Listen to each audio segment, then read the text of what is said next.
ধন মর নিত্যানন্দ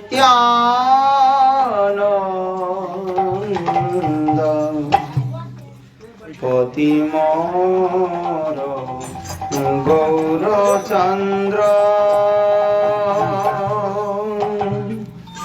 ধন মোর নিত্যানন্দ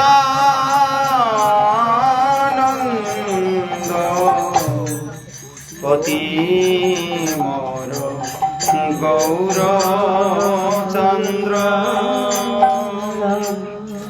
প্রাণ মোর যুগল কিশোর প্রাণ মোর যুগল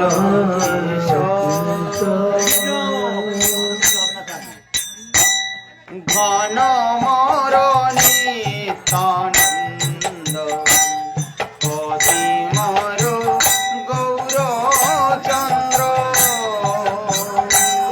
ঘন মোর নিত্যানন্দ পতি মোর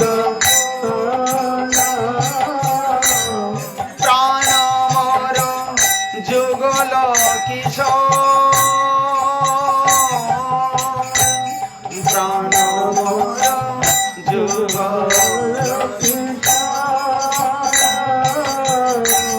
প্রাণ মোর যুগল কিশোর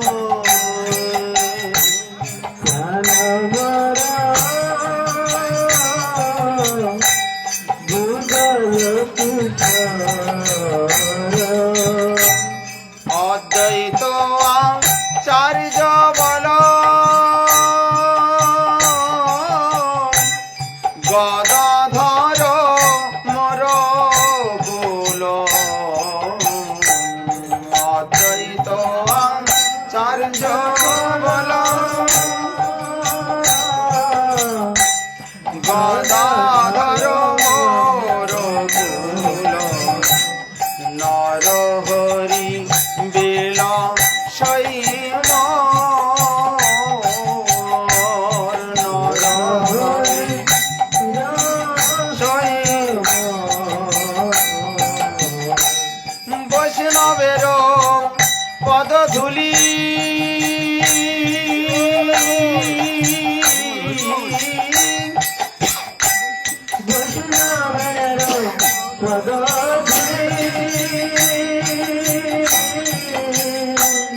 বৈষ্ণবের পদধূলি তাহে মোর স্নান পেলি বৈষ্ণবের পদধূলি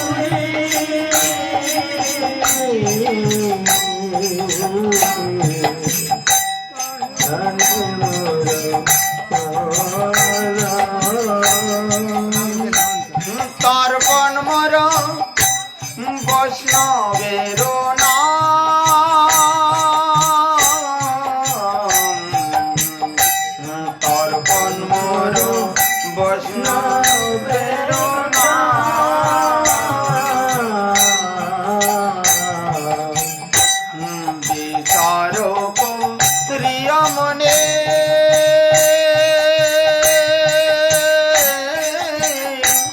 ভক্তিরথ আসনে মধ্যস্থ শ্রী ভাগবত পুরাণ মধ্যস্থ শ্রী ভাগবত পুরাণ ধন মোর নিত্যানন্দ পতি মোর গৌরচন্দ্র ধন মোর নিত্যানন্দ পতি মোর গৌরচন্দ্র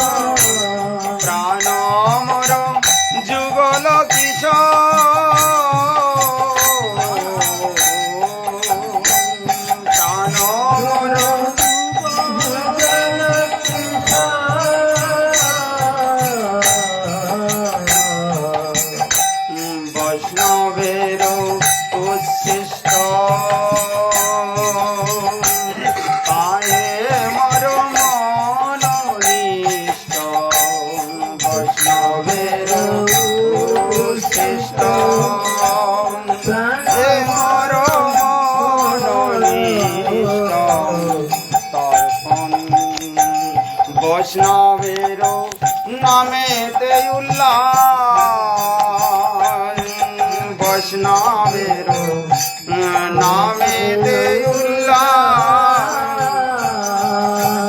বৃন্দাবনের চৌতারা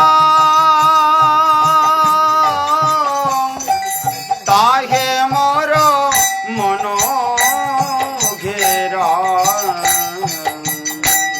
বৃন্দাবনের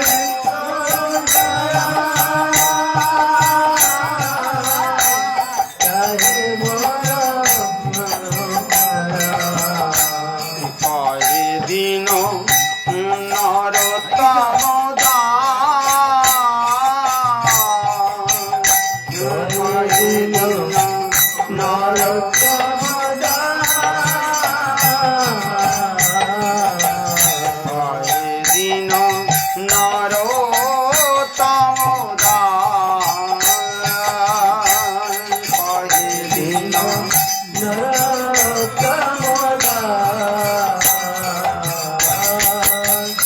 ধন মরণী তানন্দ অধীনর গৌরচন্দ্র, ধন মরণী প্রাণ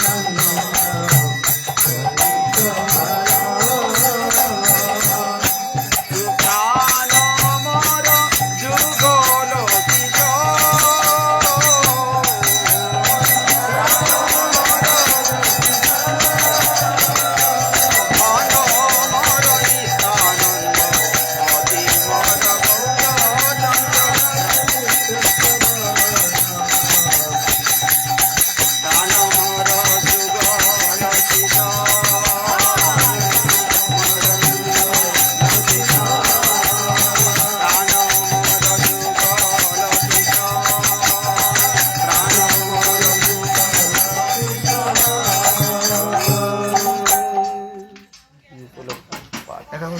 আমাদের আনন্দ আছে দেহরে গেছেন, তার সেই স্মরণ সভা যদি হয়ে গেছে 3-4 বছর, তো তার স্মরণে হচ্ছে এটা পাঠার মাধ্যমে।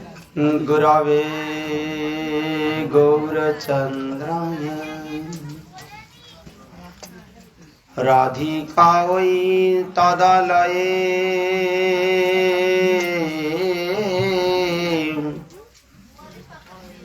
কৃষ্ণায় কৃষ্ণ ভক্তায় তদ্ভক্তায় নমো নমঃ।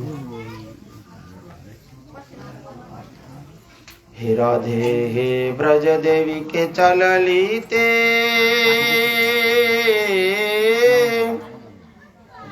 हे नंद सुनो कुतो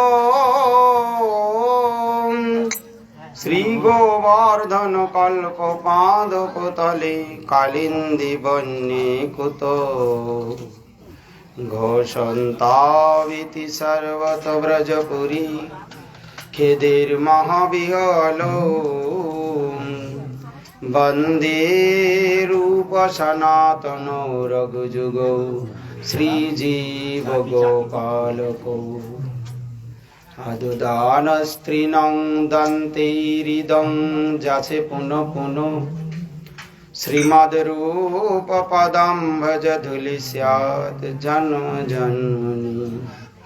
जय गुरुदेव जय प्रभुपाद, जय गुरुदेव जय प्रभुपाद। सर्वप्रथमे परमाराध्यतम प्राश्य पाश्चात्य गौरवाणी निर्भीक प्रचारक प्रभाव अपार करुणार मूर्ति नित्यलीला प्रविष्टं त्रिदंडी स्वामी श्री श्रील भक्ति कुमुद संत गोस्वामी महाराज श्री रातु चरण कमल वंदना करे तार हईत के कृपा आशीर्वाद प्रार्थना करी। तत्पश्चात जगद्गुरु प्रभुपाद भक्ति सिद्धांत सरस्वती गोस्वामी ठाकुर तथा रूपानुक सर्वगुरु वर्गगणेर चरण कमल वंदना करे। আর যারও কিছু একটা স্মৃতি সভা উপলক্ষেই আমাদের অনুপ প্রভু বৈষ্ণব সেবার আয়োজন করেছেন, তার পূর্ব শ্রী গুরুপাদ পদ্ম ভক্তি অরণ্য মহারাজ, ভক্তি শরণ ভক্তি শরণ অরণ্য মহারাজ তার স্মৃতি অবলম্বনে যে বৈষ্ণব সেবার আয়োজন করেছেন, আমি তার শ্রীচরণ কমলে দণ্ডবত প্রণতি জ্ঞাপন করি। তিনি ঊর্ধ্বলোক থেকে আমাদের প্রতি আশীর্বাদ বর্ষণ করুন এবং উপস্থিত ভক্তবৃন্দ, মাতৃমণ্ডলী সবাইকে জানাই যথাযোগ্য প্রণাম ও হার্দিক বৈষ্ণব অভিনন্দন।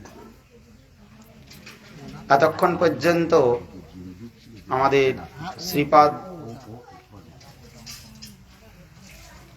নিমাই প্রভুর শ্রীমুখে অনেকক্ষণ ভগবানের কথা শ্রবণ কীর্তন করেছেন। তো আমি শেষেই শুনছিলাম যে বৈষ্ণবের মহিমা সম্বন্ধে উনি কিছুটা কথা বর্ণন করছিলেন। সারিয়া বৈষ্ণব সেবা নিস্তার পেয়ে সে কেবা। এই বিশ্ব সংসারে যার যখন হরিভক্তি লাভ হয়েছে তার কোনো না কোনো জীবনে কোনো সঙ্গে কোনো কালে ভক্তের সঙ্গে মিলন হয়েছে। ভক্তের সঙ্গে কানেকশন হয়নি, ভক্তি হয়ে গেছে, এমন দৃষ্টান্ত বিরল।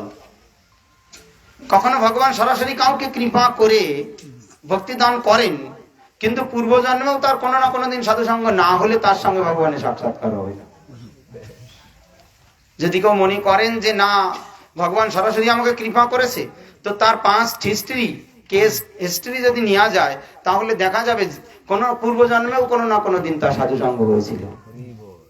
সাধুসঙ্গ না হয়নি কারো, হঠাৎ করে ভগবান কৃপা করবেন এমন কোন রাস্তা খোলা নেই। নো অপোজিট ডিরেকশন, এ ওয়ান ওয়ে আর এ সাবঅর্ডিনেট ওয়ে, এ শরণাগতির রাস্তা, এ ভক্তি মার্গ কি অবরোহ পন্থা, এ আরোহ পন্থা নয় যে আমি রাবণের মতো সিঁড়ি বানিয়ে দেবো, লাভ দিয়ে চলে যাবো স্বর্গে নাকি। রাবণ বললো অত কি, অত দেব দেবতার পূজন করার কি দরকার, লঙ্কার থেকে একবারে সিঁড়ি বানিয়ে দেবো স্বর্গ পর্যন্ত নাকি। এখন তার আগে মরণ হয়ে যাবে না, তো সেটা বিচার করে। কিন্তু কেউ যদি মনে করে জীবনের কোন লগ্নে বৈষ্ণবের সঙ্গে আপনত্ব স্থাপন না করে, ভক্তির সংসর্গ না করে গোবিন্দকে পেয়ে যাব, তাহলে তার ধারণাটা ভুল। জীবনের কোনোদিন কোনো না কোনো লগ্নে তাকে সাধুসঙ্গ পেতে হবে। সর্পনাকার পূর্বজন্মে নারদের সঙ্গ হয়েছিল, বেদের নারদ মুনি সঙ্গ হয়েছিল, যাজ্ঞিক ব্রাহ্মণীগণের ব্রজ গোপীগণের সঙ্গ হয়েছিল, ময়দানবের পঞ্চপাণ্ডবের সঙ্গ হয়েছিল, প্রহ্লাদের মাতৃগর্ভে থাকতে নারদের উপদেশ শ্রবণে তার হরিভক্তি হয়েছিল, হিড়িম্বা রাক্ষসী ভীমের সংসর্গে তার কৃষ্ণ ভক্তি হয়েছিল, বারবারই হিড়িম্বার মুখে কৃষ্ণ কথা শুনে সে গোবিন্দকে প্রাপ্তির জন্য লালসা করেছিল, ইত্যাদি ইত্যাদি। যদি আমরা ভক্তি সন্দর্ভ আলোচনায় যাই তাহলে দেখা যায় ভক্তির জন্মমূল সাধুসঙ্গ। ভক্তিস্তু ভগবত ভক্ত সঙ্গেন পরিজায়তে সৎসঙ্গ প্রাপ্যতে পঙ্গি সঞ্চিতই পূর্ব সুকৃতই। পূর্ব জন্মে কুঞ্জ কুঞ্জ সুকৃতির ফলে জীবের কি হয়, সাধুসঙ্গ লাভ, তাই না। সুকৃতি না থাকলে সাধুর কথা ভালো লাগবে না, সাধুকে দেখলেই তার চোখে রক্ত উঠে যাবে, তাই না। বলে এগুলো ভণ্ড, কাজ করে খেতে পারে না, ভন করে ঘুরে বেড়ায়, নানান কথা বলতে, দেখলেও কেউ কেউ রেগে যায়, আমাদের দেখলে গালাগালি দেয়। কেন? পূর্ব জন্মের কিছু ভালো কর্ম না থাকলে সাধুর প্রতি ভালোবাসা জাগবে কি করে? হৃদয় যদি জন্মের অপরাধের ফলে পাষণ্ড হয়ে যায় তো কি হবে? গোবিন্দের কথা শুনলেও হৃদয় নরম হবে না, সাধুকে দর্শন করে ভালো লাগবে না, তাই না। আর যাদের হৃদয়ের পূর্ব সুকৃতি আছে তাদের কি হবে? সাধুদের দর্শন করলে ভালো লাগবে। আগের দিন যাচ্ছে, আমাদের প্রোগ্রাম ছিল হাওড়া ডিস্ট্রিক্টে, গত পরশুদিন যাচ্ছি, তো শিয়ালদা থেকে বাসে উঠেছে হাওড়ায় যাবো বলে, কিন্তু একটু ভিড় আছে, বসতে পারছি না, কাছে সব শীতের জিনিসপত্র, ব্যাগ আছে বড়, একটা লেডিস সিট দুটো ফাঁকা আছে, আমরা দুজন আছি, তা একটা মা বারুইপুর বাড়ি, তো দূর থেকে ডাকছে, প্রভু প্রভু আসুন আসুন। লেডিস তাই কি হয়েছে, মা কি হয় না, এখানে দুটো জায়গা আছে, আসুন বসুন। মানে আমি বলছি লেডিসের যাবো না, চলুন ওইদিকে দাঁড়াই। কিন্তু আসলে মা ওনার মধ্যে একটা বৈষ্ণবের প্রতি প্রীতি আছে, আপনত্ব আছে, তাই দূর থেকে ডাকছেন যে চলে যাচ্ছেন কেন, আপনার কি মা বাবা ছিল না, তো আসুন এখানে বসুন, আমরা সরে যাচ্ছি। তো দেখুন, যাদের পূর্ব জন্মের কোনো কিছু স্বীকৃতি আছে, তাদের কি হয়, বৈষ্ণব দর্শন করলে আনন্দ হয়। যে আমরা হয়তো সাধন ভজন করতে পারছি না, কি করছি না করছি, কিন্তু জীবনের কোনো লগ্নে যদি বৈষ্ণবের কোনো উপকার সাধিত হয়, তার দ্বারা ভগবান প্রসন্ন হয়। এই জন্য হরিভক্ত যারা বা ভক্তি যাদের উৎপন্ন হয়, তো কোনো না কোনো লগ্নে তাদের সাধু সঙ্গ লাভ হয়।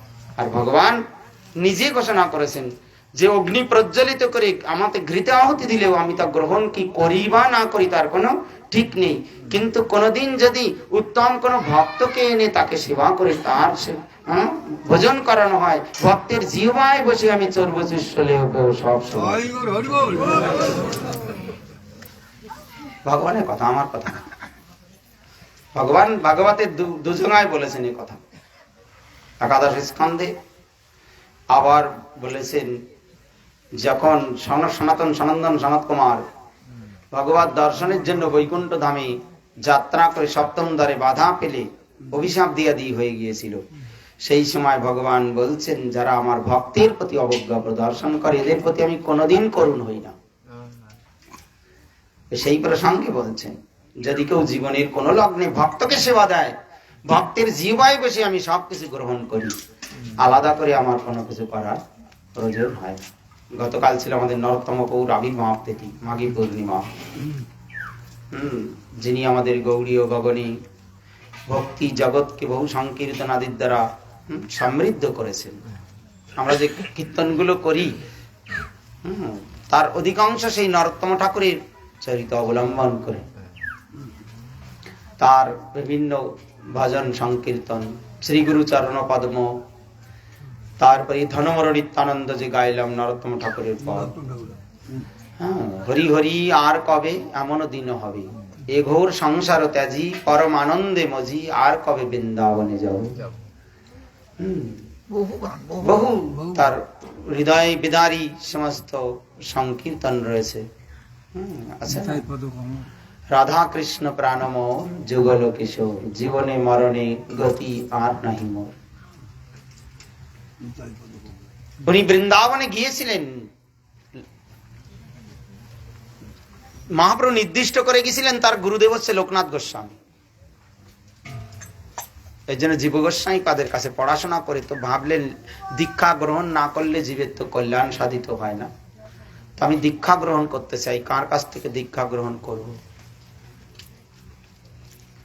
জীব গোস্বামী পাদ বললেন তোমার জন্য নির্দিষ্ট হচ্ছে লোকনাথ গোস্বামী।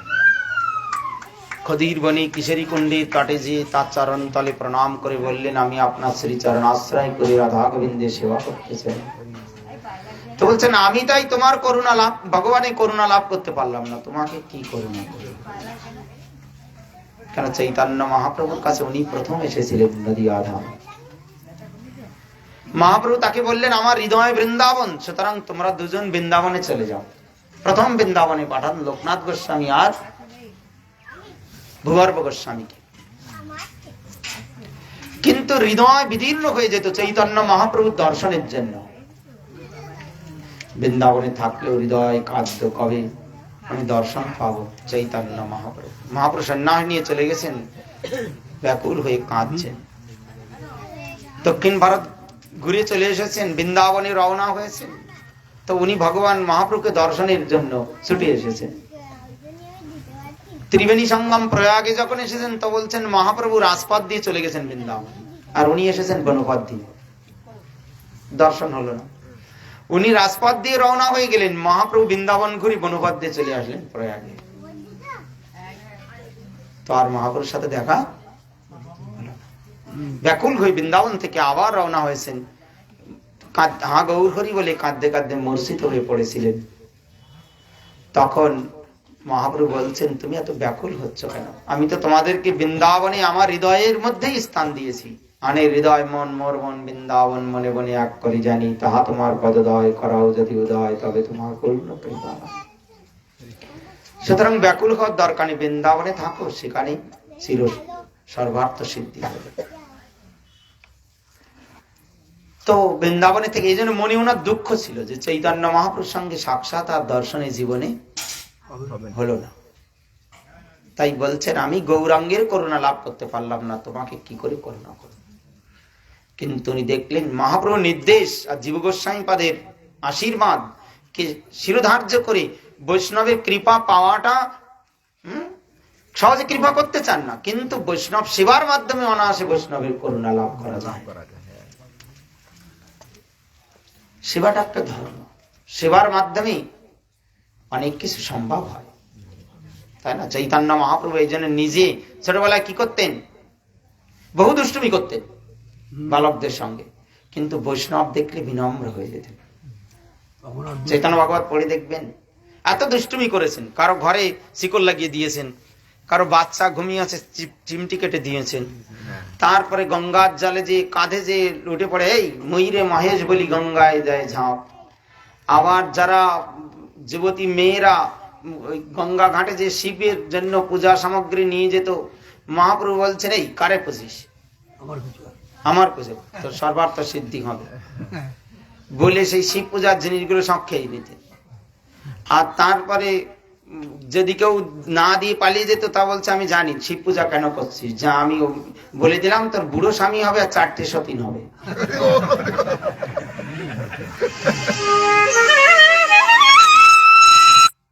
এত দুষ্টুমি করতেন, কিন্তু ওরা ভয়ে ভয়ে আবার এনে দিয়ে দিত মহাপ্রভুকে। বৈষ্ণবকে দর্শন করলে অতি বিনম্র হয়ে প্রণাম জানাতে। শ্রীবাস ঠাকুরের বস্ত্র নিংড়ে দিতেন, ফুলে সাজিয়ে গিয়ে দিতেন, পাদধৌত করা ইত্যাদি ইত্যাদি, এসব অনেক সেবা করতেন। শ্রীবাস ঠাকুর আশীর্বাদ করতেন, নিমাই তোমার কৃষ্ণ ভক্তি হোক। মহাপ্রভু বলতেন, আপনারা যখন আশীর্বাদ করছেন, তো একদিন আমি পরম বৈষ্ণব হব। নিজে শিক্ষা দিলেন যে বৈষ্ণবের আশীর্বাদ কৃপা সেবার মাধ্যমে পাওয়া যায়, আর বৈষ্ণবের কৃপা না হলে ভগবানের করুণা লাভ করা যায় না, তাই না? নারদমণি ভগবানকে কৃপা কি করে পেলেন? চাতুর্মাস্য ব্রত কালে তিনি ঋষিদের আশ্রমে থেকে বৈষ্ণবের মুখোদ্গীর্ণ ভাগবত কথা শুনতেন। সে একটা বালক হলেও ক্রীড়া মধ্যে তার কখনো অনুরক্ততা ছিল না। অন্য খেলায় প্রমাত্ত না হয়ে সাধুমুখ বিগলিত কৃষ্ণ কথামৃত বলছেন, আমি প্রতি শ্লোক প্রতি বর্ণ মন দিয়ে শুনতাম। আর কি করতেন? বৈষ্ণবদের সেবা করতেন, তাদের পাদুকা বয়ে দিতেন, জল এনে দিতেন, তারপরে বস্ত্র আদি এগিয়ে দিতেন, অনেক কিছু করতেন। আর তাতে কি হতো? তার মন অত্যন্ত, সাধুগণের মন প্রসন্ন হয়ে তাকে আশীর্বাদ করতেন। যেদিন চাতুর্মাস্য ব্রত শেষ হয়ে গেল, বৈষ্ণবগণ চলে যাচ্ছেন, তো আজ কি ছোট্ট বালক হলেও তার হৃদয় যেন বিদীর্ণ হয়ে যাচ্ছে যে বৈষ্ণবগণই জীবনী জীবন। আজ বৈষ্ণবগণ আমাকে ফেলে চলে যাচ্ছে, আমি অবলা বালক। তাই তাদের চরণে প্রণাম করে কাঁদছেন আর প্রণাম করছেন, আর বৈষ্ণবগণ তাকে আশীর্বাদ করছেন, তুমি চিন্তা করো না, তাড়াতাড়ি তোমার ভগবত করুণা লাভ হবে। সমস্ত ঋষিগণ আশীর্বাদ করে চলে গেলেন। তারই পরিণাম স্বরূপ তার মাতা সর্পদংশনে মৃত হয়ে গেল।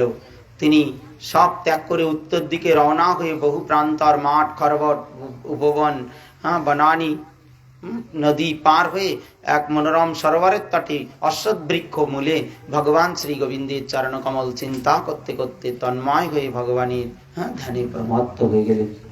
বিদ্যুৎ ঝলকের মতো ভগবানের করুণ দর্শন হলো, মূর্ছিত হয়ে পড়লেন। পুনরায় কেঁদে কেঁদে বেড়াতে লাগলেন, কোথায় পাবো ভগবানের দর্শন? ভগবান দৈববাণী করলেন, এই দাসীপুত্র জন্মে তোমার আর গোবিন্দ দর্শন হবে না।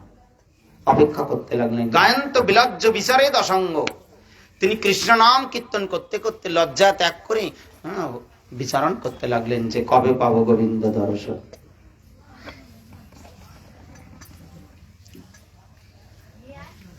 এইরকম করতে করতে একদিন হঠাৎ কাল আসলো, এই দেহ তার নষ্ট হয়ে গেল, যে পুনরায় ব্রহ্মার মানস পুত্র রূপে তার জন্ম হলো। ভগবান তাকে দেবদত্ত বীণা দিয়ে দিলেন, যে বীণায় কি ঝঙ্কার তুললেই গোবিন্দ গুণগান হয়। সেই বীণা বাজিয়ে ত্রিলোকে মুক্ত পুরুষের মতো তিনি গোবিন্দের গুণকীর্তন করতে করতে চলতে লাগলেন। এইভাবে সাধুদের কৃপার মাধ্যমে ভগবানের করুণা লাভ করা যায়। এই নারদমুনি পূর্ব জন্মে ছিলেন উপবর্হণ গন্ধর্ব। দেবরাজেন্দ্র তাকে অভিশাপ দিয়েছিলেন। তার একটা ভগবত লীলা কীর্তন উৎসবে নারদমুনি নারীগণ মানে উপবর্হণ গন্ধর্ব নারীগণ পরিবেষ্টিত হয়ে অশ্লীল গান করতে করতে ঢুকেছিলেন। তার জন্য দেবরাজেন্দ্র অভিশাপ দিয়েছিলেন, তুমি যে দাসীপুত্র রূপে জন্ম নেবে। তার জন্য দাসীর ঘরে জন্ম হয়ে কিন্তু কি হলো, ওই চাতুর্মাস্য কালে বৈষ্ণব সঙ্গে তার মতি গোবিন্দের প্রতি ধাবিত হলো। অন্তিমে গোবিন্দ দর্শন, পরবর্তীকালে ব্রহ্মার মানস পুত্র নারদ হয়ে জন্ম হয়ে ভগবানের নিত্য সেবায় লিপ্ত। এই জন্য সাধুগুণীর সঙ্গ বা সাধুমুখী কৃষ্ণ কথা শ্রবণ অনুশীলন আমাদেরকে নিরন্তর চালাতে হবে।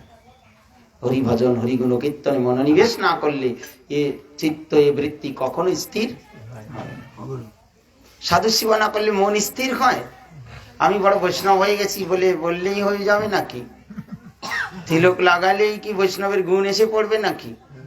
অসম্ভব, অসম্ভব। তিলক ধারণ করেও বৈষ্ণব হয়েও পোকার মতো জাল কামড়াতে থাকে। এই জন্য অতটা সোজা নয়।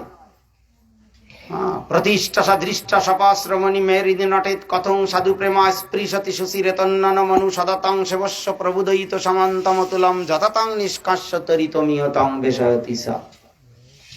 রঘুনাথ দাস গোস্বামীপাদের কথা, আমার কথা না। নিজের মনকে বলছেন, ওরে মন শোন আমার কথা, বদমাইশ কথা। প্রতিষ্ঠা সদৃষ্টা সপাশ্রমণি মেরিদি নটেত, প্রতিষ্ঠা স্বরূপ দৃষ্ট সপাশ্রমণী আমার হৃদয়ে নিত্য করছে। আমি বড় হব, আমি সবচেয়ে শ্রেষ্ঠ, আমাকে সবাই মানবে। আর নিজে বড় হতে যে বৈষ্ণবকে কোনোদিন সম্মান দিতে তুই শিখলি না। কথং সাধু প্রেমা সুচিরেতন্ননুমন, তাই না? আমার গুরুদেবের আমি সবচেয়ে প্রিয় হব, আর নিজে প্রিয় হতে যে কতজনের সর্বনাশ করছে তার কোনো ঠিক নেই। আমি বড় হব, এই ভাবনাটাই খারাপ। শরণাগতির রাস্তাটা কি? যে গোবিন্দ বহু ভাগ্য বলে বহু জন্মান্তরে আমাকে সদ্গুরু চরণাশ্রয় করবার একটা সুযোগ করে দিয়েছেন। জীবনে যে কটা দিন বাসি সব বৈষ্ণবদেরকে প্রণাম জানিয়ে শরণাগত হয়ে দুবাহু তুলে হরিনাম করতে করতে এই বৈষ্ণব জন আপনারা আশীর্বাদ করুন, আমি যেন ভজন করতে পারি, তাই না? সবার আশীর্বাদ নিয়ে যখন অগ্রসর হওয়া যাবে তাড়াতাড়ি ভগবত করুণা লাভ হবে। আমি বড় হতে যাব তো বৈষ্ণবের প্রীতি থাকবে না। তাই বলছে, ওরে মন প্রতিষ্ঠা সদৃষ্টা সপাশ্রমণি মেরিদি নটেত, প্রতিষ্ঠা স্বরূপ দৃষ্ট সপাশ্রমণি আমার হৃদয়ে নিত্য করছে। কথং সাধু প্রেমা স্পৃশতি সুশিরেতন্ননুমন, বৈষ্ণবের প্রতি প্রীতি কি করে তোমার হৃদয়ে স্পর্শ করবে? তাই আমি বলি শোনো, সদাতং সেবস্য, সদা তুমি, তং মানে তুমি, সেবস্য সেবা করো, প্রভুদয়িত সমান্তমতুলম, ভগবানের প্রিয় শুদ্ধ ভক্তরূপ সামন্ত সেনাগণকে তুমি নিত্যকাল সেবা করো। আর বৈষ্ণব সেবা করলে কি হবে জানো? তোমার হৃদয়ের মধ্যে যে প্রতিষ্ঠা স্বরূপ একটা দুর্বাসনার ঢুকে আসে, বৈষ্ণব হরি কথারূপ শুদ্ধ গঙ্গা জলে তোমার ওই মনটাকে ধুয়ে মুছে পরিষ্কার করে নির্মল বিশুদ্ধ সাধু এবং ভগবত প্রেম সঞ্চার করে দেবে।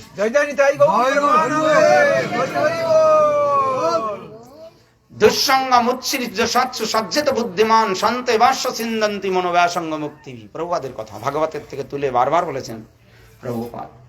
এই দুঃসঙ্গকে পরিত্যাগ করে সৎসু সজ্জিত বুদ্ধিমান, যারা বুদ্ধিমান ব্যক্তি তারা কি সৎ শুদ্ধ ভক্তের সঙ্গ করে আর ভক্তগণ কি করেন? সন্ত এবস্য সিন্ধন্তি মনোবাসঙ্গ মুক্তিবি। সাধুজন কি করেন? তার মনির বাসনাকে হরি কথার খড়গের দ্বারা খণ্ডন করে মুক্তির মার্গ পরিদর্শন করা। রঘুনাথের কয়েকটা শ্লোকে বৈষ্ণবের প্রতি ব্যক্ত করেছেন। অসৎ চেষ্টা কষ্ট প্রদ বিকট পাশালি বিরহং প্রকামাং কামাদি প্রকট পথ পাতি ব্যতি করে গালে বাদ্যাহান্নি অয়মিতি বাকবিদ বর্তমপগনি কুরুতাং ফুৎকরণবতী যথাতাং নিষ্কাস্যামিহ তরিতমিহ তং বেশায়তি সা। যথাতাং নিষ্কাস্য কি সাধু প্রেম সেখানে প্রবেশ করাবে। কি করবি? ওরে অসৎ চেষ্টারূপ কষ্টপদ বিকট পাশালিবি। গোবিন্দ সেবা করব, ভক্তকে ভালোবাসবো, বৈষ্ণব মুখে হরি কথা শুনবো, সেসব চেষ্টা আমার মধ্যে নেই। সবসময় অসৎ চিন্তা, অসৎ বুদ্ধি মাথায়। কোন জিনিস সরল ভাবে তো নিতে পারি। একটা কথা বললে তা পেঁচিয়ে পেঁচিয়ে ধন। কথাটা কেন বললো, কি জন্য বলেছে, কিরকম করে বলছিল, বিচার করতে করতে 2 ঘন্টা নষ্ট।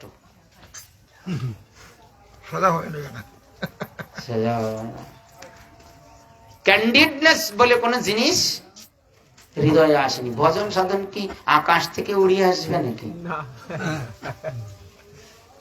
প্রভুপাদ বললেন যে যত সরল সে তত বৈষ্ণব। সরলতাই বৈষ্ণবতা।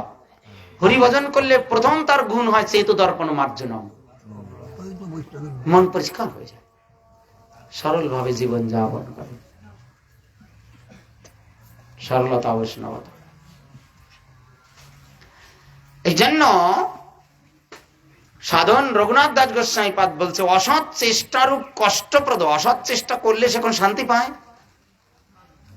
একজন আমি একদিন পাঠ করতে আসছি, তা তখন ওই বাসে আসতাম বসিরহাটে পাঠ করতে। তা আমার পাশে একজন গোবরডাঙ্গা কলেজের প্রফেসর আছে, তা বলছেন যে যারা খারাপ কর্ম করছে তারা ভালো আছে, বরং যারা ভালো কর্ম করছে তারাই সমস্যায় পড়ছে। তা আমি বলছি আপনি কি করে বিচার করলেন? তা বলছে না, তারাই দেখুন গাড়ি বাড়ি করছে, কত কি সমস্যা। তা আমি বলছি যে আপনি একটা কথা বিচার করুন, ও চালাকি করে বদমাইশি করে বড় লোক হয়েছে সত্যি, ওর মনে শান্তি আছে? আপনি ওর জায়গায় আপনি যেই দেখেছেন? আপনি শান্তিভাবে সৎভাবে চলছেন, আপনার দৃঢ় বিশ্বাস আছে আমি কোনোদিন অন্যায় করিনি। আর যে অন্যায় পথে বড় হচ্ছে, ও সবসময় ওর চিন্তা, ওর দিন রাত কিন্তু বিভিন্ন সংকটে, ওর মাথায় কোনোদিন শান্তি। সুতরাং জগতে অন্যায় করে কে সুখী হচ্ছে ওইটা বিচার না করে, যে সৎ পথে চলে গোবিন্দ ভজন করে ভগবানের কাছে যাচ্ছে তার কথা বিচার করুন। জড় জগতের অপব্যক্তির কথা চিন্তা করতে করতে সময় নষ্ট করাটা উচিত নয়। তাই বলছেন অসৎ ভাবনাগ্রস্ত ব্যক্তি কোনোদিন মনে শান্তি পায় না, সেটা কষ্টের কারণ। মন সরল না হলে সে শান্তিতে থাকে। আজের সাথে ঝগড়া কথা হয়, কালের সাথে ঝগড়া হয়, কালের সাথে মনোমালিন্যের সাথে কথা হয় না, ওর বাড়ি যায়নি, মুখ দেখি না, শুরু হয়ে যায়। আজকের সাথে কথা হবে, কালের সাথে কথা হবে, যেখানে যাবে পেঁচাবে, নোনা জল ঢুকিয়ে দেবে সে। আর কি তাই বলছে এই অসৎ চেষ্টারূপ কষ্টপদ বিকট শৃঙ্খল আমার পায়ে বেষ্টন করেছে। আর প্রকামাম কামাদি, উদ্দীপ্ত কাম প্রকাট পথপতি ব্যতি করে, আমার পথের সামনে যেন হা করে দাঁড়িয়ে রয়েছে, আমাকে গিলে খেয়ে ফেলবে। কাম ক্রোধ আদি ছয় বাট পাড়ে দেয়, ভয় অবসান হইল আসি গেল। গলে বাধ্যা, আমার গলা টিপে মেরে ফেলে দিচ্ছে। হান্নি অয়মিতি, আমি মৃত হলাম, আমাকে মেরে ফেললো, আমাকে বাঁচাও। বলে কে তোমাকে বাঁচাবে? এই জগতের কোনো বান্ধব আছে দুর্বার এই কামনার হাত থেকে তোমাকে বাঁচায়? কেউ নেই। মায়ার সমুদ্রে ডুবে যাচ্ছে, এই জগতে মায়ার সমুদ্রে ফেলে দিতে পারে, তুলে নেওয়ার ক্ষমতা আছে কারো? কেউ ভক্তি পথে এগোচ্ছে, তারে দেখলে বলে এত অল্প বয়সে কেন এই পথে আসলি, তিলক কেন ধরলি, এখনো সময় হয়নি, আর কিছুদিন যাক, আর একটু পাপ সঞ্চয় করে নি। কত বাতাস দেবে তার কেন। ঠিক মনে হচ্ছে এর মতো লোক আর হয় না, আমাকে এত ভালোবাসে, কিন্তু পাকা শয়তান। ও নিজে কোনোদিন সাধন ভজন করবে না, অপরকে কোনোদিন করতে দেবে না। যারা এগোচ্ছে তাদের পিছন ধরে টানছে। এই জন্য এসব মানুষের যে বাতাস দিয়া মানুষকে আমি কোনোদিন ভালোবাসিনি। যে বরং চিন্তা করে আমরা তো জীবনে পারলাম না, কেউ না কেউ তো এগিয়ে যাচ্ছে, তুমি এই পথে অগ্রসর হয়ে ভগবানকে ভজন করো, আমাদের প্রতি একটু আশীর্বাদ করো। এই ব্যক্তির বুদ্ধি শুদ্ধ, তাই না? এই জন্য এই জগতের কেউ নেই আমাদেরকে এই দুরবস্থা থেকে বাঁচাতে পারে। তাই রঘুনাথ দাস গোস্বামীপাদ বলছেন, তুমি এদিক ওদিক দৌড়াইও না, এই জগৎ সংসারে কেউ বাঁচাবে না, দ্রৌপদীর মতো ভুল করো না। কখনো ধৃতরাষ্ট্র অন্ধের কাছে যে মাথা নত করা, কখনো বা দেবঞ্জয়ী ভীষ্মের কাছে, কখনো বা দ্রোণাচার্যের কাছে, কখনো বা কৃতবর্মার কাছে, কখনো তা না হলো পঞ্চপাণ্ডব, তোমরা স্বামী আমাকে কেন পণ রূপে রাখলে, বাঁচাও। একটানে বললি তো, হে গোবিন্দ তুমি ছাড়া কেউ নেই, বাঁচাও। এই কাজটা করেছিল কে? উত্তরা। যখন তার দিকে ব্রহ্মাস্ত্র দিয়ে আসছিল, কোনো দিকে তাকালেন না, দেখলেন এই জগতে কেউ কারো না। পাহি পাহি মহাযোগীন দেব দেব জগৎপতে নান্নাং তদাবাং পুষ্য যাত্র বিত্রু পরস্পরম। যখন ব্রহ্মাস্ত্র ছুটে আসছে, তখন কানো দিকে দৃকপাত না করে গোবিন্দের দিকে ধাবিত হয়ে ছুটছেন। হে মহাযোগীন দেব দেব জগৎপতি, হে জগতের ঈশ্বর, আমি মরে যাই, আমার মতো নারী মরে গেলে জগতের কোনো ক্ষতি নেই, কিন্তু আমি জানি আমার গর্ভে একটা শুদ্ধ হরিভক্ত সন্তান আছে, যার দ্বারা জগতে ভগবত ধর্ম বিস্তার হবে। যা কুরু পাণ্ডবগণের সন্তান বীজ, তাদের বংশে আর কেউ বেঁচে নেই। সুতরাং আমি মরে যাই, তো আমার এই ভক্ত সন্তানটাকে তুমি রক্ষা করো, যেন তোমার এই ভাগবত কথা জগতে প্রচার করে মানুষের আত্মিক প্রশান্তি দিতে। কোন দিকে দিক কথা, কৃষ্ণের দিকে ছুটেছিলেন। আর কৃষ্ণ সঙ্গে সঙ্গে মা ভয়ং বলতে বলতে কি তিনি চলে যাবেন দ্বারকায়, এক পা রথের উপরে, এক পা নিচে ঘুরিয়ে দাঁড়িয়ে সুদর্শন চক্র দিয়ে ব্রহ্মাস্ত্রের তেজ নষ্ট করে তার গর্ভকে আবৃত করে বাঁচিয়ে দিয়েছিলেন। এই জন্য এই যে বিশ্ব সংসারে সবার রক্ষক কে? ভগবান। আর কে? ভগবানের সন্ধান কে দেবে? হরিভক্ত। তাই রঘুনাথ দাস গোস্বামীপাদ বলছেন, তুমি এদিক ওদিকে কারো কাছে সাহায্য না আসে, কুরুতাং ফুৎকরান অবতি, তুমি চিৎকার করে করে বলো, কি বলো? বকভিদ বাত্মপগণী, বকভিদ বকাসুরকে যিনি বিদীর্ণ করেছিলেন, সেই ভগবান গোবিন্দের যারা পথ প্রদর্শক ভক্ত, সেই ভক্তদেরকে তুমি দুবাহু তুলে ডাকো, হে কৃষ্ণ ভক্তগণ, আমাকে দুর্বার কামনার হাত থেকে বাঁচান। হ্যাঁ, আমাকে কেউ রক্ষা করতে পারছে না, কামনা আমার গলা টিপে দম বন্ধ করে দিচ্ছে, আমি আর বাঁচতে পারলাম না, আমাকে রক্ষা করো। বলে যদি তুমি সত্যি সম্পূর্ণ কমপ্লিট সারেন্ডার অবলম্বন করে এই ভক্তগণকে প্রার্থনা জানাও, বৈষ্ণবগণ তোমাকে কি এই দুরবস্থা থেকে বাঁচিয়ে কামনার হাত থেকে রক্ষার পথ স্বরূপ হরিভজন মার্গ নির্দেশ করে তোমাকে চির শান্তি প্রদান করবে। এই বিশ্ব সংসারে এমন কেউ নেই তোমাকে বাঁচায়, তোমাকে রক্ষা করে। সুতরাং গোবিন্দ চরণ ভজন করাই জীবের জীবন, তাতেই জীবের জীবনে পরম শান্তি লাভ হয়। হরিভজন বিনা জীব মঙ্গল লাভ করতে পারে না, ভক্ত সঙ্গ বিনা জীবের কৃষ্ণ ভক্তি। তাই নরোত্তম ঠাকুর বৃন্দাবনে যে দেখলেন যে গুরুদেব, লোকনাথ গোস্বামীপাদ বলছেন তোমাকে কৃপা করব না কেন? আমি তাই মহাপ্রভু কৃপা লাভ করতে পারলাম না, তোমাকে কি করি কৃপা করব? আগেকার দিনে তো কঠিন ছিল না, শুদ্ধ মহাত্মাগণ অধিক লোক চাইতেন না, চাইতেন দু একজন হোক, শুদ্ধ হোক। প্রভুপাদ যখন গৌরকিশোর দাস বাবাজি মহারাজের কাছে দীক্ষা নিতে গিয়েছেন, ভক্তনাথ ঠাকুর বলেছেন তুমি গৌরকিশোর দাস বাবাজি মহারাজের কাছ থেকে দীক্ষা নাও।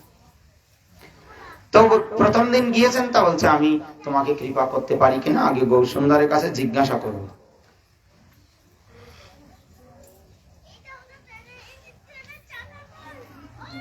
চলে গেছেন। পরে আর একদিন গিয়েছেন, তা বলছে জিজ্ঞাসা করতে ভুলে গেছি। আর একদিন গিয়েছেন, তা বলছে জিজ্ঞাসা করেছিলাম, তা বলেছেন সুনীতি আর পাণ্ডিত্য অতি তুচ্ছ হরিভক্তির কাছে। হরিভক্তি যার আছে তার পাণ্ডিত্য থাক বা না থাক, সুনীতি থাকুক বা না থাকুক, হরিভক্তি যার সেই ধন্য। মানে প্রভুপাদ যেরকম নীতিবিদ আর সেই রকম পণ্ডিত, তাই ওই মার্গ থেকে তাকে সরানোর জন্য কথা বলেন। তখন প্রভুপাদ বলছেন, আপনি হয় অতিমর্ত মহাপুরুষ নইলে দাম্ভিক, তাই আপনি আমাকে বারবার প্রতারণা করছেন। রামানুজাচার্য গোষ্ঠী পুণ্যের কাছে যেহেতু 18 বারের বার দীক্ষা নিয়েছিল, তো আপনি যতবার কৃপা না করবেন ততবার আসবো, দেখি কি করেন।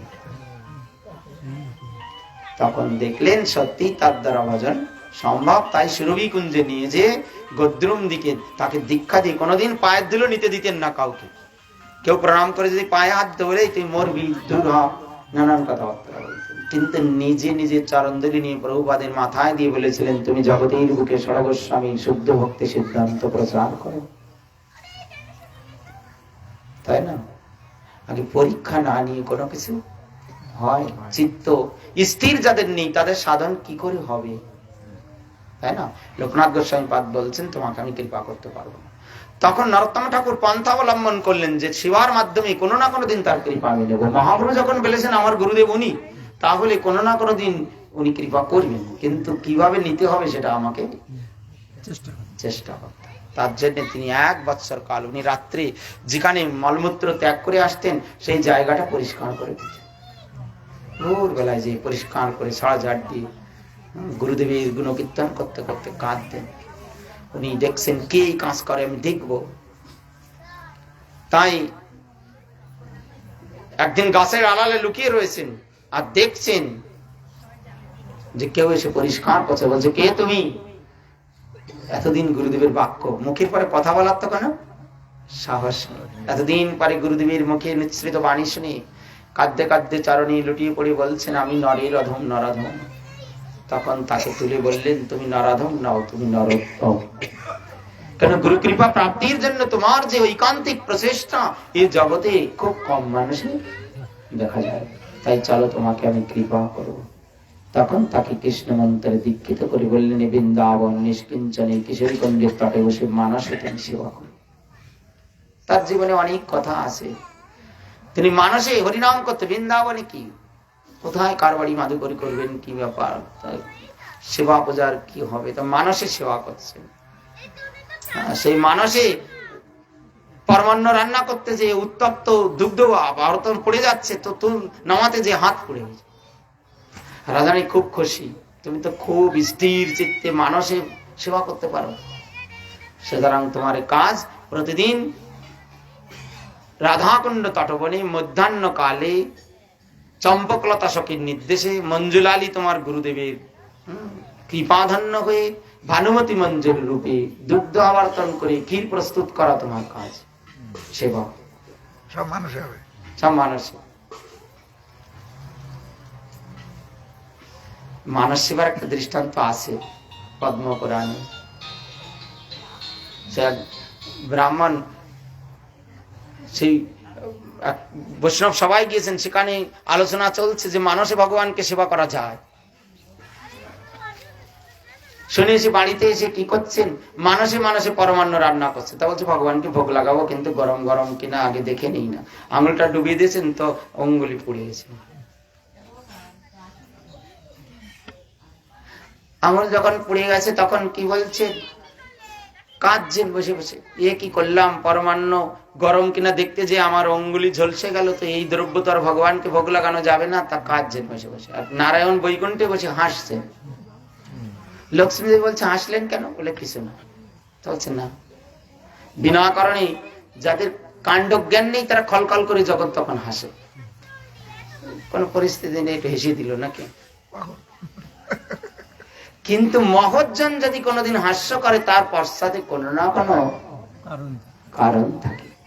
তা বলছে দেখো, কিছু নেই, চাল নেই, দুধ নেই, চিনি নেই, মানসে পরমান্ন রান্না করে গরম কিনা চেক করতে যে আগুন ঝলসে গেছে, তা কিভাবে ব্যাকুল হয়ে কাঁদছে দেখো না।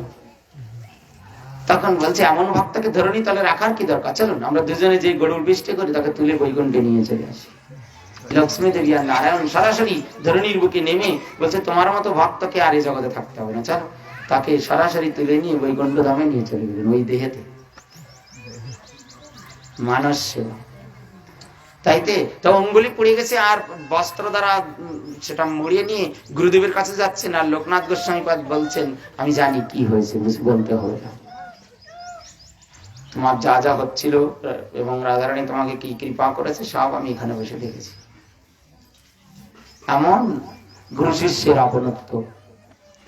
লোকনাথ গোস্বামী পাদ কম নন, তিনি রাধা বিনোদকে সবসময় বুকের মধ্যে করে রাখতেন, এবং থেকে ওবনে অবৃক্ষ তালে দিতেন, তাই বুকের মধ্যে ভগবানকে নিয়ে প্রাণীর মতো তাকে সেবা করতেন মাঝে মাঝে।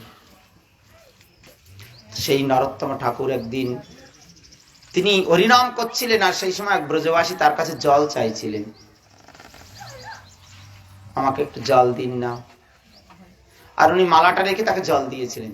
তখন বলছে, তুমি যদি নাম করছিলে তো নামে তোমার নিশ্চয়ই চিত্ত স্থির নেই, একবার জল চাইলো সঙ্গে সঙ্গে তুমি মালাটা রেখে জলটা দিলে কি করে, নিশ্চয়ই তোমার মন ইষ্টদেবের ধ্যান করছিল না, তার জন্য যেই সেই শুনতে পেয়েছে।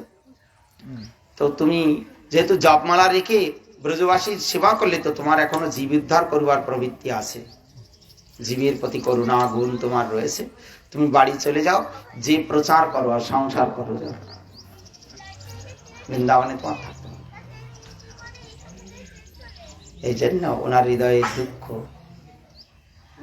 গুরুদেবের মুখের পরে কথা বলার তো কোনো কথা নেই। আসলে তার উদ্দেশ্যটা কি, যে সবাই যদি বৃন্দাবনে পড়ে থাকে তো গৌড় দেশে মহাপ্রভুর বাণী প্রচারটা কি করে হবে। আর জীব গোস্বামী পাদ চান যে তিনজনকে পড়ালেন, কাকে কাকে, নরোত্তম ঠাকুর, শ্রীনিবাস আচার্য আর শ্যামানন্দ প্রভু, তিনজনকে বৈষ্ণব দর্শন শাস্ত্র সমস্ত গোস্বামী শাস্ত্র পড়িয়ে তার ইচ্ছাটা কি, তারা আমরা তো সবাই বৃন্দাবনে চলে এসেছি, তারা যদি এখানে থাকে তো প্রচারটা কি করে হবে, সুতরাং বঙ্গদেশে যে তারা বিভিন্ন দিকে প্রচার করুক, সেই ইচ্ছা জেনে সামান্য কারণে একটা শিক্ষাও দেওয়া হলো, আর সেই উদ্দেশ্যে গোস্বামীগণের ইচ্ছাটাও পূরণ হলো। তা বলছে তুমি সংসারে চলে যাও, তো বলছে আমি সংসার করব। তার জন্য শ্রীপাঠ ক্ষেত্রে ধামে বিশাল মন্দির করে তিনি ৬টা বিগ্রহ, সেই গৌর সুন্দর, রাধারমন, রাধাকান্ত, এরকম ৬জন বিগ্রহ স্থাপন করে সেবা পূজা করে দিক বিদিকে ভগবানের বাণী প্রচার করতে লাগলেন, বলেন এটাই আমার সবচেয়ে শ্রেষ্ঠ সংসার। তাই না? একদিন জীব গোস্বামী পাদ তাকে পরীক্ষা করতে পাঠিয়েছেন, দুজন বৈষ্ণবকে পাঠিয়ে দিয়েছেন, যাও নরোত্তমের কাছে। সে তো চলে গেল, তো তার বৈষ্ণবের প্রতি কত ভালোবাসা আছে আজকে সে কি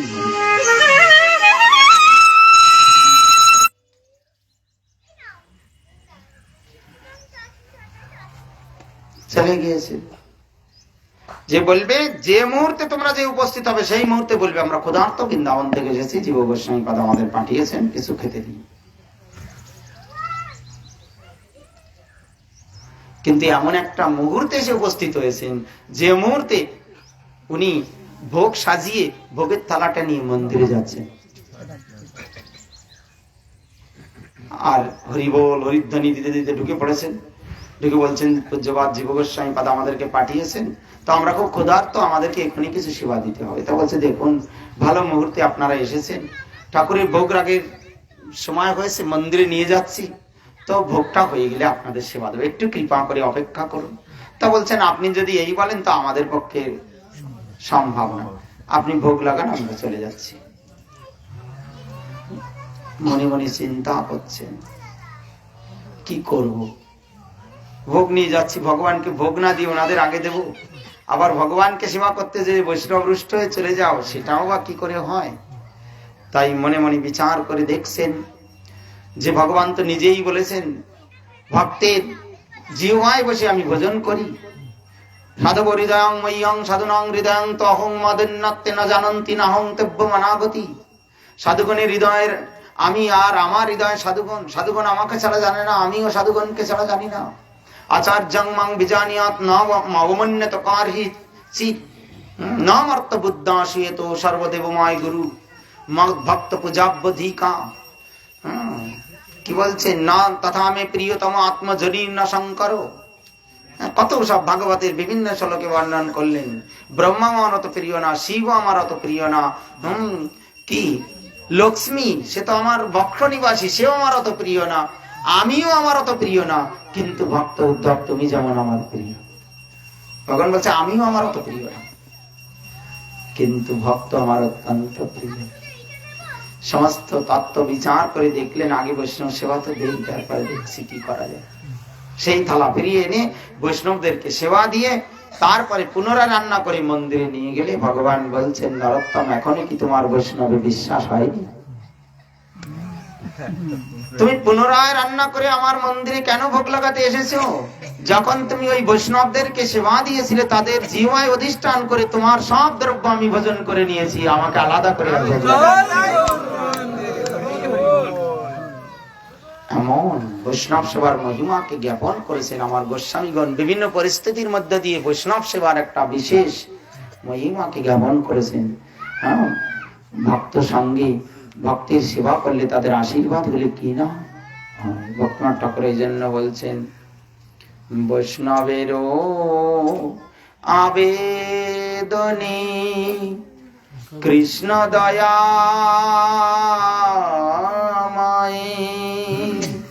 এঘেন পামর প্রতি হবে ন সদা বিনোদের নিবেদন বৈষ্ণব চরণে কৃপা করি সঙ্গে লব অকিঞ্চনে। আমার কথা ভগবান শুনবে না? ভগবান নিজে বলছেন, যে মে ভক্ত জনা পার্থ নমি ভক্তাশ্চ তে জনা মদ ভক্তানাং যে ভক্তা তেনি ভক্ত তমা মতা। আদি পুরাণের কথা বলছে, আমার যে ভক্ত সে আমার প্রকৃত ভক্ত না, কিন্তু যে আমার ভক্তের ভক্ত সে আমার প্রকৃত ভক্ত। কেন বলেন তো? সরাসরি যে ভগবানকে ডাকে তার মনে অহংকার থাকে, আর ভক্তের আনুগত্যে যে ভজন করে তার অহমিকা নষ্ট হয়ে যায়। কেন? শরণাগতি বৈষ্ণবের আনুগত্য করার একটা গুণ তার মধ্যে সঞ্চারিত হয়। আর আমাদের জীবনে তো প্রতি মুহূর্তে কোনো না কোনো মিস্টেক আসে, ভুল আসে। বৈষ্ণবের কাছে থাকলে কি হয়? বৈষ্ণবগণ আমাদেরকে সেই অসুবিধাগুলোকে সংশোধন করে দেন। এই জন্য বৈষ্ণবের আনুগত্য থেকে ভজনের যে আনন্দ, সরাসরি ভগবত ভজনে সেই আনন্দ নেই। রাধারানীর আনুগত্যে গোবিন্দের সেবার যে অনুভব, মীরাবাই সরাসরি গোবিন্দকে সেবা করে সেই অনুভব কোনদিন। এই জন্য ভক্তনাথ ঠাকুর কি বলেছেন, রাধিকা দাসী যদি হয় অভিমান শীঘ্রই মিলই তব গোকুল কান যে ধরিল রাধা পদ পরম যতনে সে পাইল কৃষ্ণ পদ অমূল্য রতনে। রাধা পদ বিনা কভু কৃষ্ণ নাহি মিলে রাধার দাসীর কৃষ্ণ সর্ববেদ বলে ছোড়ো তো ধন জন কলত্র সুত মিত ছোড়ো তো পরম রাধা পদ পঙ্কজ মধুরত সেবন ভকতি বিনোদ প্রমাণ। কত কথা বলেছে। এই জন্য রাধারানীর আনুগত্যে যারা গোবিন্দ দর্শন করবে তাদের নারায়ণ দর্শন হবে। যারা পেঠা গাওয়ে রাধারানীকে বাদ দিয়ে নিজেরা নিজেরা গোবিন্দকে খুঁজে নেবো বলে চলছিল, কৃষ্ণ কুঞ্জের মধ্যে চতুর্ভুজ রূপ ধরে নারায়ণ রূপে ওদেরকে বঞ্চনা করে দিয়েছিলেন। কিন্তু রাধারানী যখন সামনে আসলেন, গোবিন্দের চার বাস্তব সব দেহের মধ্যে ঢুকে যে দ্বিভুজ মুরলীধর রূপে প্রকাশ হয়ে হাসতে লাগলেন।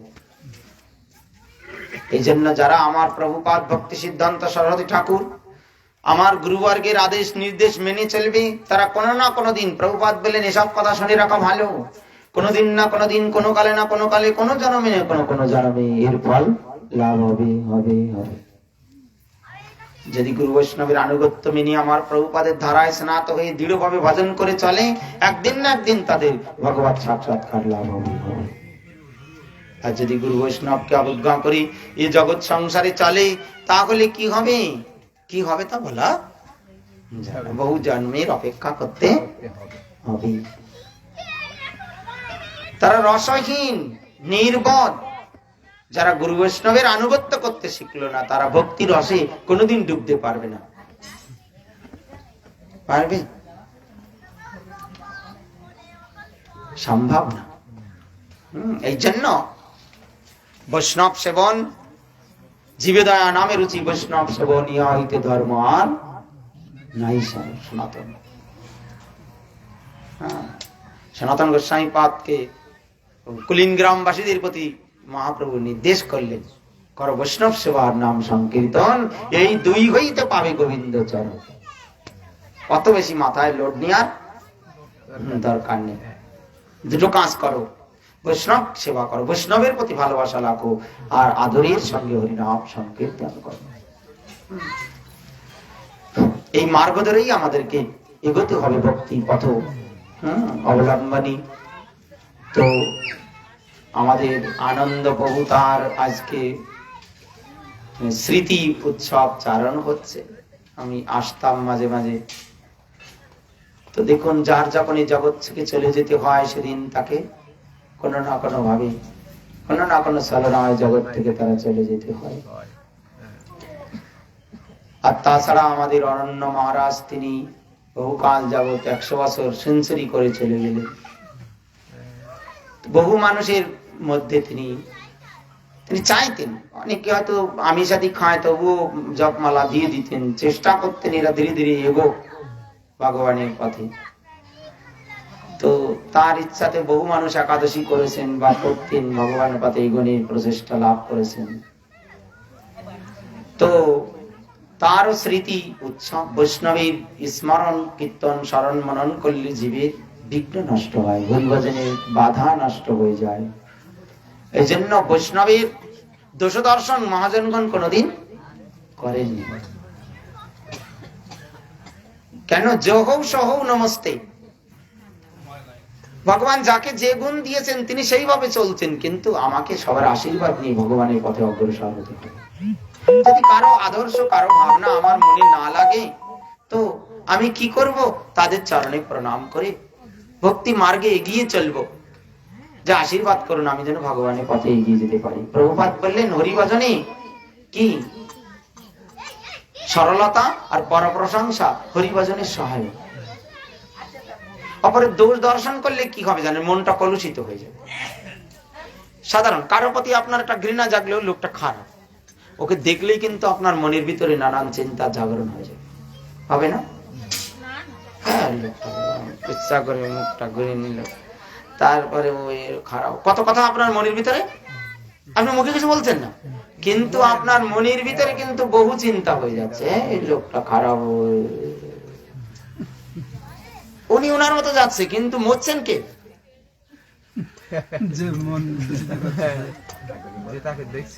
যে তাকে দেখছে এই বেটা মরছে কেন? উনি হয়তো সরল মনে ভগবান নাম করতে করতে চলছেন, আর ওনার দোষ দেখছে যে ব্যক্তি, এর মন আগুন ধরে যাচ্ছে। ক্ষতিটা কার হলো? যে দাড়ি দেখছে, দোষ বিচার করছেন। যুধিষ্ঠির মহারাজ বলেছিলেন, যদি কোনো বৈষ্ণবের দোষ দর্শন করা হয়, তো ওই তার যদি কোনো দোষ থাকে, তার অর্ধেক অংশ এই দোষ চিন্তাকারী ব্যক্তির দেহে ঢুকে পড়ে। তো আমি কোনো দোষী না হলেও অর্ধেক পাপ তার এসে যাবে। আজ আমি যে দোষে কাউকে নিন্দা করছি, কিছুদিন পরে দেখা যাবে ওই দোষ আমার ঘাড়ে চেপে গেছে, সেই রোগ আমাকে ধরে ফেলেছে। সোয়াসে রোগ। কিন্তু এই জন্য মহোজ্জনীর আচরণ কি জগতে কারো দোষ দেখতে না। স্থাবর জঙ্গম দেখে, নাগের দেখে তার মূর্তি, সর্বত্র স্ফুরায় তার ইষ্ট দেব স্ফূর্তি। যারা উত্তম মহাভাগবত, বৈষ্ণবের কনিষ্ঠ মধ্যম উত্তম কোমল শ্রদ্ধা ব্যক্তি, ভগবানকে পূজা করে কিন্তু ভক্তের প্রতি ভালোবাসা নেই। এখানে করে দেবো আরতি কীর্তন নাকি? এখানে করে দেবো আরতি কীর্তন করে দেবো এখানে, না শুধু আরতি হবে? ভোগের গান হয়ে গেছে, তাহলে ভোগের গানটা করি না, আর কি গান হবে কি? আর 15 মিনিট একটা বাজে। হ্যাঁ, সময় চলে যাচ্ছে। তো দেখুন কি বলছেন, ভুলে গেলাম।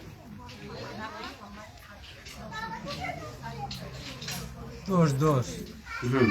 অন্যের দোষ।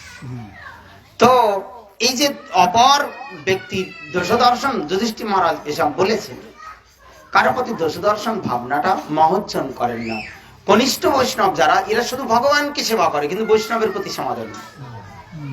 স্বভক্ত প্রাকৃত স্মৃত, ভগবানকে ভালোবাসে না, ওই ভালোবাসে কিন্তু ভক্তকে ভালোবাসে না। এই জন্য এই ভক্তের কিন্তু যখন তখন পতন হয়ে যেতে পারে। কেন? একে গাইড দেওয়ার কেউ নেই। কমল সত্য ব্যক্তি যে কোনো মুহূর্তে তার বিপরীত গতি হতে পারে, তার রক্ষক নেই। আর কি মধ্যম শ্রেণীর ব্যক্তি শাস্ত্র জ্ঞান আছে, ভক্তের প্রতি করুণা আর দেশীজনের প্রতি উপেক্ষা করে, তিনটি কাজ। মধ্যম শ্রেণীর ব্যক্তি কি করেন? যারা ভক্তজন এদের সাথে ভালোবাসা, আর অভক্ত যারা এদেরকে এড়িয়ে চলে। শাস্ত্র জ্ঞান আছে মধ্যম ভক্ত। আর যার কোনদিন পরনিন্দা পরচর্চায় মন নেই, জগতে কারো দোষ দর্শন না করে সবার মধ্যে ভগবানকে দর্শন করে নিজে হীনজ্ঞান করে দুবাহু তুলে হরিনাম সংকীর্তন করে, যেদিন তাকায়, যার দিকে তাকায় তার মধ্যে ভগবানকে দর্শন করে। এই জন্য তার আর কোনো সমস্যা নেই, মনে কোনো প্রবলেম নেই। যদি কারো দেখে কেউ খারাপও হয়, সেই খারাপটা দেখে না। আছে না আমাদের একটা উত্তর ভারতে একজন ভক্ত যাচ্ছে, পথে যেতে যেতে কি করছে না, পতিতা সুন্দর করে ড্রেসিং করে দাঁড়িয়ে মানে বসে রয়েছে, ওদের যে কাজ, আর উনি যে তার দিকে তাকিয়ে আছে। আর ওই পতিতা বলছে, সাধু বাবা আপ किसके लिए यहाँ पर आया, ये आपके लिए नहीं है। नरक गमन के मार्ग में जो व्यक्ति चलते हैं उसका मार्ग ये स्थान है, आप यहाँ से अलग स्थान पर जाइए। বলছে যে এ আপনি কোথায় এসেছেন, এসব নরকের দরজা, যারা নরকে যায় তারা এখানে এসে দাঁড়ায়। নিজেই বলছে। তখন উনি বলছেন, आपके मुखमंडल दर्शन करके मेरा हृदय में भगवान श्री गोविंद का स्मरण हुआ। भगवान श्री गोविंद असमान अर्ध रूप स्त्री विस्मापित चराचर, जिसका रूप सौंदर्य अखिल विश्व ब्रह्मांड के सब प्राणी के हृदय में आनंद उत्पन्न करते हैं। उस भगवान का माधुर्य, उसका सृष्ट एक नारी के मुखमंडल में इतना सौंदर्य है, तो मेरा गोविंद का मुखमंडल में कितना सौंदर्य है, ये चिंतन मेरी हृदय के विगलित कर देते हैं। আমি তোমার রূপ দেখছি না, আমি দেখছি তুমি যদি এমন হও, তাহলে গোবিন্দ কত সুন্দর। তাহলে দেখুন জড় জগতে মহৎ ব্যক্তি যেমন ওটা পতিতা, তাকে দেখলে মানুষ ঘৃণা করে, বাজে লোক নাকি। কিন্তু মহৎ ব্যক্তি দেখছেন যে না, ভগবানের সৃষ্ট একটা জীবের মধ্যে যদি এত সৌন্দর্য থাকে, তো আমার গোবিন্দের মধ্যে না জানি কত সৌন্দর্য আছে। তিনি দোষ দর্শন করছেন না, একটা হেয় বস্তুর মধ্যে ভগবানের অনুভব লাভ করছেন। মহতের দৃষ্টিটা এত উত্তম। দুর্যোধনকে বলছে তুমি একটা ভালো লোক খুঁজে বের করো, তো সে কোথাও ভালো লোক খুঁজে পেল না। আর যুধিষ্ঠির মহারাজকে বলছে তুমি একটা খারাপ লোক খুঁজে বের করো, তো সে কোথাও খারাপ লোক খুঁজে পেল না। সবাইকে ভালো দেখে সবাইকে খারাপ দেখে। এই জন্য চোখের এই আইসাইটটা না বদলাতে হবে, চশমাটা একটু পাওয়ারটা বেশি করে দিতে হবে। চোখের হৃদয়ের ভাবনা যদি বদলে যায়, তার কোনো সমস্যা থাকে না। এটা হচ্ছে আপার মহোজ্জ্বল, সর্বত্র গোবিন্দ ভাবনাময়। তিনি সর্বত্র কৃষ্ণ প্রেমময় ভাবে গোবিন্দ গুণকীর্তন করতে করতে জগতে চলছেন। জগতের এসব চিন্তা করার সময় আছে কি? মাদন্দ পরিপাদ আকাশে নবীন মেঘ দর্শন করে কাঁদছেন, আমি কৃষ্ণ না পাইনু, মথুরা না পাইনু, তাই না? মহোজ্জন কি মুকুন্দ কবিরাজ, তিনি যখন রাজ বৈদ্য চিকিৎসা করছেন, তাকে রাজাকে ময়ূর পাখা দিয়ে বাতাস করছেন, তো ময়ূর পাখা দর্শন করে তার মনে পড়েছে আমার গোবিন্দের মস্তকে ময়ূর পাখা থাকা। সঙ্গে সঙ্গে কৃষ্ণের রূপ মাধুরী হৃদয়ের মধ্যে জেগে উঠেছে। হা কৃষ্ণ বলতে বলতে মূর্ছিত হয়ে পড়েছে। রাজা বলছে ধরো ধরো, রাজবৈদ্যের মৃত্যু হলো। তখন ধরাধরি করে তুললে সুস্থ হলে বলছে তুমি পড়ে গেলে কেন? বলে আমার মৃগী রোগ আছে, এই জন্য পড়ে গিয়েছিলাম। কেন? নিজ ভজন কথা না কহিবে যথা তথা। যারা উত্তম ভক্ত প্রকৃতির যে বস্তু দর্শন করেন তার মধ্যে গোবিন্দের অনুভূতি জাগ্রত হয়। এই জন্য চিত্তটাকে যদি আমরা মহৎ উত্তম পর্যায়ে নিয়ে যেতে পারি তাহলে কি হবে, আমাদের আর কোনো জন্মে কোনো সমস্যা থাকবে না। আমরা জগতের বন্ধন থেকে মুক্ত হয়ে ভগবান গোবিন্দের পথে যাত্রা করতে পারবো। সুতরাং আপনারা আশীর্বাদ করবেন যেন হৃদয় থেকে মলিনতা ধীরে ধীরে দূর হয়। সবাইকে হরিভজনের পথে আমরা উপদেশ দেই, কিন্তু আমরা যেন জীবনের অন্তিম লগ্ন পর্যন্ত সঠিক মার্গে থেকে ভগবানকে ভজন করতে পারি, তাই না? হরিদাস ঠাকুরের কাছে লক্ষ্যহীরা গিয়েছিলেন। হরিদাস ঠাকুর তাতে রাগ করেননি, বরং বলছেন তোমার মনোবাঞ্ছা পূর্ণ হবে, আমি নাম সংখ্যাটা পূরণ করি, 3,25,000 নাম প্রতিদিন করি। অর্থাৎ তিনি চাইলেন যে লক্ষ্যহীরা আমাকে ভ্রষ্ট করবে, যদি আমি চৈতন্য চন্দ্র চরণে জীবনটাকে সমর্পণ করে থাকি, যদি প্রাণ মন দিয়ে ভগবানকে ভালোবেসে থাকি, তো লক্ষ্যহীরার অসৎ প্রবৃত্তিকে যদি আমি দূরে সরিয়ে দিয়ে তাকে কৃষ্ণ প্রেমে আপ্লুত করতে পারি, তবে আমার নাম হরিদাস। এই জন্য প্রভুপাদ বলতেন তুমি জগতের মানুষের কথা প্রবোধিত হয়ে গোবিন্দ চরণ থেকে দূরে সরে পেরো না, বরং তোমার ভাবনা গুরু বৈষ্ণবের আশীর্বাদকে শিরোধার্য করি, গুরু বৈষ্ণবের বাক্য দিয়ে অপরকে তুমি ভুল পথ থেকে সরিয়ে এনে তাদের গোবিন্দের পথ মার্গে এগিয়ে নিয়ে যে তাকে গোবিন্দ সেবায় লাগাও, তবেই তোমার জীবনের সার্থকতা। এই জন্য পারি তো 2-4 জনকে নিয়ে ভগবানের কাছে যাবো, নিজেও লোকের কথা শুনে বাইরে। প্রভুপাদ বললেন full confidence and firm determination থাকা চাই। এটা মনে রাখতে হবে, জগতের মানুষের কথা আমি শুনবো না, যদি পারি গুরু বৈষ্ণবের কথা 2-4টে জগতের মানুষকে শুনিয়ে দেবো। যদি এই ভাবনা হৃদয়ে থাকে তো আমরা সব অসুবিধা দূর করে ভগবান গোবিন্দের কাছে চলে যেতে পারবো। বাঞ্ছা কল্পতরুশ্চ কৃপা সিন্ধু পতিতানাং পাবনেভ্যো বৈষ্ণবেভ্যো নমো।